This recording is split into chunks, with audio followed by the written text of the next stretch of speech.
jadi dia pergi ke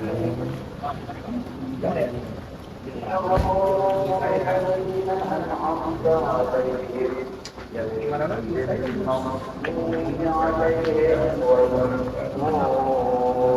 nggak ada pilihan lain saya bawa di sini tapi dia minta jaga dia nggak mau sampai sini cium kan saya bilang cium datangnya berantem sama istri saya maki kan saya kan akhirnya dia dorongan saya jaga istri lah karena dia ada ini kan saya nggak tahu saya nggak juga wah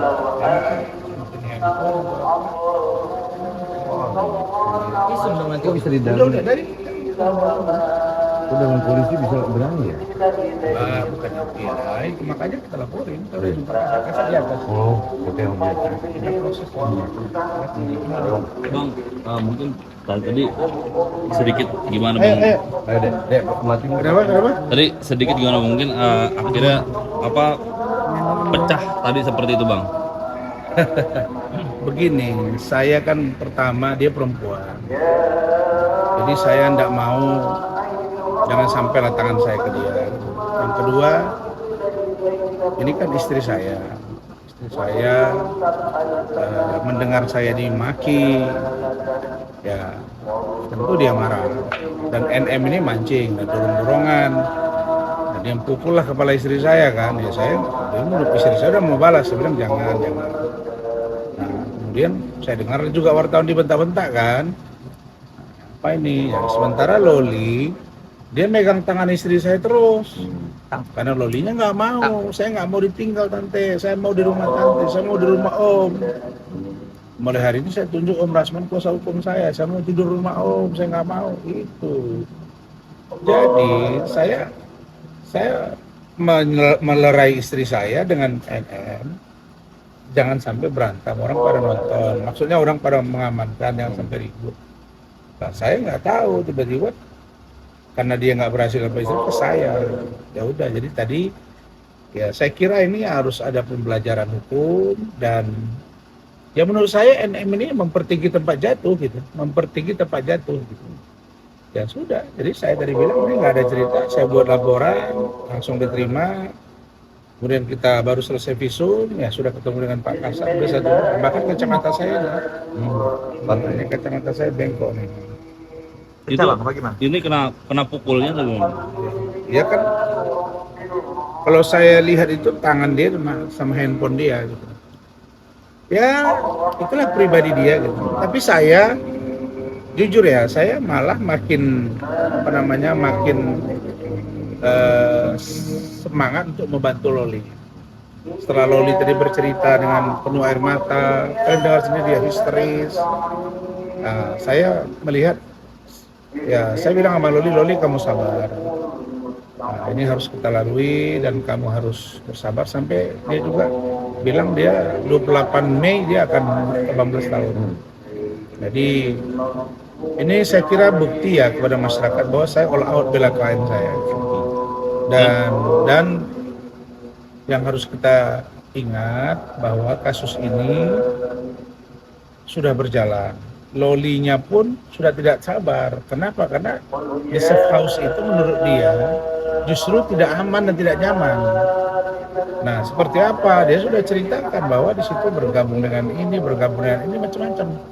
Nah, kemudian di tempat yang lain juga. Nah, akhirnya dia tadi cabut. Dia lari.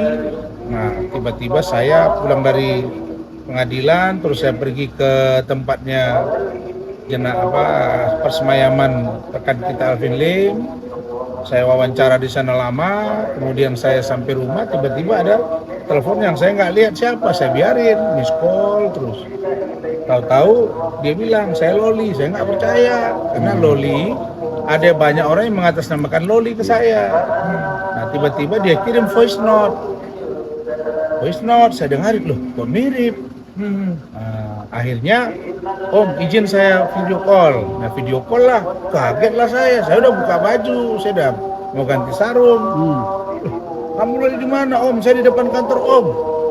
Kamu kenapa? Saya bilang. Saya lari om, saya udah nggak kuat. Dia nangis-nangis. Bantu saya om. Ya saya kan pakai logika. Apa yang harus saya lakukan? Ya saya langsung beritahu keluarga. Semua mereka sudah pada tidur pikiran saya karena 11:30 sudah.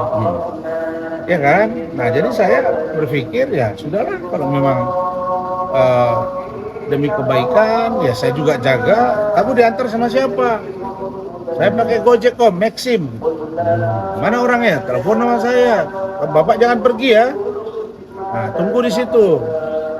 Nah, terus saya juga berpikir nggak mungkin saya bawa ke kantor saya, jangan sampai dikira nanti saya merekayasa. Nah, terus saya bilang udah kalau begitu kamu ke hotel yang di depan ATM Center sebelah kantor saya, di situ ada hotel dia. Oh ya Horizon, ya udah kamu di lobi. Tunggu di situ termasuk dengan Pak Bapak yang membawa Maxi. Berarti emang dari safe house itu Pak? Iya. Kan itu dari jam berapa Bang? Berarti Katanya dia jam 10 lewat keluar malam. Dia lari lah ya. Nah lalu sampai situ saya suruh saya datang. Begitu datang kita rekam. Karena saya nggak mau nanti fitnah gitu loh. Jadi kan situ ada CCTV apa, udah kita interview. Nah, di situ gimana nih om, saya udah nangis-nangis. Ya saya pikir Polda, Polres, kemudian Mabes, kemudian KPAI, Kemen PPA atau gimana gitu. Saya diskusi. Harusnya ke Polres lah ditangani kan. Tapi dia saya nggak mau di Polres begini. Dia kurang nyaman, ceritalah dia semua. Nggak mungkin saya cerita sini masalahnya. Ya sudah, saya bawa ke Polres, nanti kalau kamu mau supaya kamu tidak di safe house, harus ada yang memantau, yang mengawal, melihat perkembangan, nanti kita bicarakan. Nah itu makanya saya bawa ke sini. Kan niat saya baik, saya bawa ke sini. Tapi supaya mereka mendengar apa yang dia rasakan selama di safe house. 3 bulan di safe house, satu lagi tadi ada namanya saya lupa. Nah, di situ juga dia mengalami hal yang sama. Nah, jadi menurut dia sampai dengan hari ini belum pernah NM tuh menemui dia di safe house.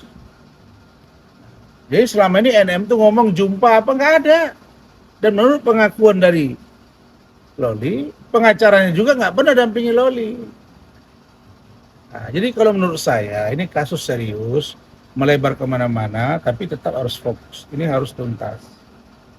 Kasus Fadel, kalau tidak terbukti jangan paksakan. Kalau Anda mengatakan ada bukti, Anda tersangkakan, berarti Anda harus siap. Untuk konsekuensi kami lakukan upaya hukum, kan sudah saya bilang pahit-pahit. Nah, jangan berlarut. Nah, ternyata dia merasakan, saya ingin cepat om. Pusing saya, kata dia. Saya di sini seperti apa ini? Jadi ini sebetulnya keinginan agar ini cepat selesai karena memang dia bilang saya tidak melakukannya dengan Fadel. Bagaimana dia sebelum dengan Fadel dengan itu dia cerita semua tadi. Jadi saya kira ini kita mesti kawal kasus ini dan laporan saya harus jalan. Saya minta NM ditindak.